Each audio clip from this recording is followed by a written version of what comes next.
Razabani, IFL TV, MTK Global. Ed, I don't know where to start. We're in Fresno, we're in the sticks. I didn't expect the mayhem that happened, but listen, let's roll it back. Yeah. It was all supposed to be about Mikey Garcia. I mean, I can't believe it. You know, listen, I knew Sandor Martin could fight.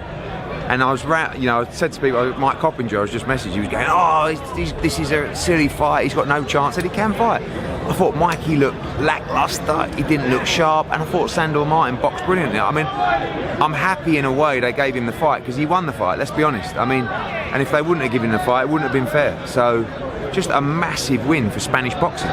Huge, the biggest win ever by a Spaniard. And I just can't believe it. Total shock here. You know, tonight was amazing crowd, great atmosphere, all for Mikey, and he got beat.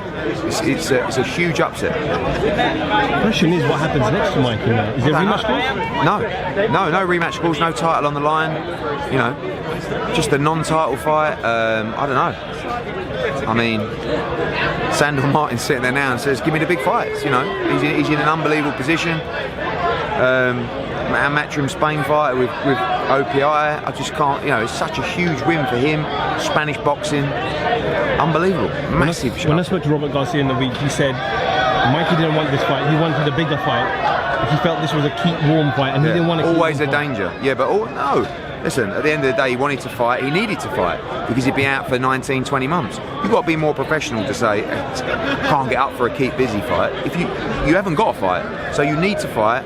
That should be a fight that he goes into as a massive favourite, which he was, and win the fight, and he lost. I mean, it's a huge upset. First time in Fresno. I know you're the man in Fresno now, but happy with the pod? Yeah, good. I mean, Brock Jarvis fight. I mean, big shock as well. Elwin Soto losing his world title.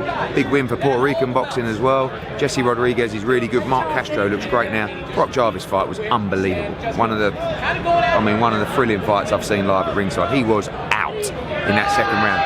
Probably lucky not to get stopped himself, and then he battered Rodriguez for 3 rounds. I think people say the stoppage was a bit early. He was beating him up badly. I think they should have let him carry on, but he was getting beaten up badly. Brock Jarvis is going to be a lot of fun. Diego Pacheco looked great. Tough night for Nikita Ababi and others, but yeah, big night in Fresno, huge upset, and obviously Teofimo and his old man to wrap it off. I heard rumours that Tio was going to be here, but no one could confirm, and then he comes out of nowhere. You saw what happened there. Yeah. Listen, one says I'm the undisputed, the other says no, you're not. Yeah. They both want to fight each other. What do we have to do? I said to Tio's dad, because after Devin went, you know, they had a pop at me. I said, you know, we've tried to make the fight. No one's ever approached me about the fight, you know. But I'll say this, and I said to Tio and his dad, listen, I'm just telling you, we're in for the fight. Yeah, we'll fuck him up. I said, good. If you think like I'm just saying. We're 100% in for that fight. So we end this year with a massive end to the lightweight division. Teofimo Lopez against George Kambosos coming to DAZN with Matchroom. Devin Haney, hopefully against Jojo Diaz, coming to DAZN on Matchroom, and they'll do the fight next year. I really believe, and I said to Devin earlier, you know, I said, one thing's for sure, I think Tio wants to fight you. He said, Tio won't fight me. I said, I actually disagree with you. I think Tio will fight. You know, and as I said to this man here, you know, we have some fun. I said to Devin earlier, I truly believe Teofimo would fight Devin, and I just said to this man when we was having the arguments, you've got my word, Devin wants to fight you and will fight you, and I don't see the other guys in the division doing that. So it's frustrating because we want to fight Ryan Garcia. Ryan Garcia was mandatory to Devin, he wouldn't fight him. Jojo Diaz was mandatory to Devin, he wouldn't fight him. I truly believe, and I know he'll tell you. Okay, we'll fight him. Exactly. We'll fight him in February. But that's what I'm saying. Yeah. You know, you want to fight him at 140? Not really. Do it at 135. Yeah, but it's got to be right back to back. Yeah, that's fine. Okay, yeah. But I was just saying, amongst all the arguments. Why would you want it at 140 when the belt? No, my son has been at 135 for. We already proved what we. I mean, we beat the guy. That was the guy. You know, we don't got nothing to prove to nobody. But Devin will be you know what? Up. But if Devin wants to fight at 135, it's got to be right after we fight Kambosos. Yeah, we're happy with that. You know what I'm saying? Because he can't make this weight no more. And nor can Devin. You know, my son is already draining out at that weight. You know, and I know Devin too. Yeah, you know, that's fine. Let's just do one more at lightweight. Get these guys in. Because there's too many good fighters at lightweight. God is going to give us the right belts. You know, if we have to fight Devin, we're going to fight Devin. You know what I'm saying? We want the biggest fights. The only reason why we fighting Gamboa is because we don't want to lose the IBF. And that was a mandatory. He wasn't gonna cut us out for $2 million. You crazy? They saying that we could have got somebody else. No, it doesn't work like that. Gamboa was not gonna take that. It's gonna be a good fight. You know what I'm saying? How do we avoid the network issue? Well, I don't think it'll be. It's not gonna be no issue. Bob Arum already said we can do it on ESPN. We can do it on DAZN. We can do it on both. It doesn't matter. I believe Bob. Of course, Bob is gonna run. You know, right after this fight with Gamboa, you know.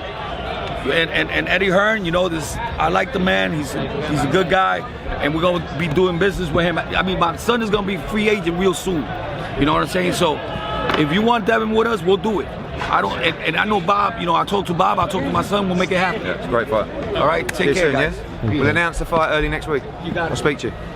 It's gotta happen. Yeah, it's good. I said, like, honestly, I know Devin would not turn down one fight. One fight. He wants to fight them all. So Tio's a great fighter. So Devin, two brilliant young fighters. Let's get it on. And just away from the show, Briedis obviously won.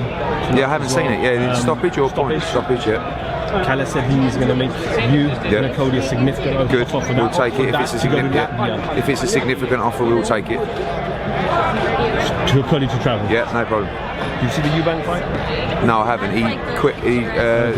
Fifth round, I think it was. Pulled out on his stall, did he? Yeah. Yeah. Look, Eubank's a good fight. I mean, he's fun. He just needs a big fight.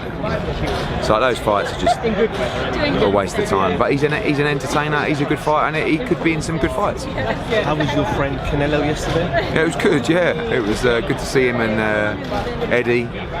Watched him play a bit of golf after. He's really confident, looking great, and ready for November 6th. What are the tactics with you? Because that must be a separate operation to get you in, keep you safe from the PBC crew. No, look, I'm going to go to the fight as a friend, as a fan, as his advisor, promoter, whatever you want to call me. And pleasure to be involved in the team. Great bunch of people. Call them friends. I know it sounds cheesy, but I do, and I can't wait to see him make history. And obviously you're done here, back to the UK. Not next week. No show next week. No show. Unbelievable. Dillian White against Otto Wally at the O2. If you have not got your tickets, get your tickets live on DAZN. It's such a huge fight, and obviously. Then we got. Well, Eddie's the undercard. A lot of questions coming about. You shouldn't be a stacked undercard. I'm hearing Eric Molina's going to be there with Babic. Yeah, we've got the big unification world title matchup, Ring Magazine title. Mary McGee against Chantel Cameron.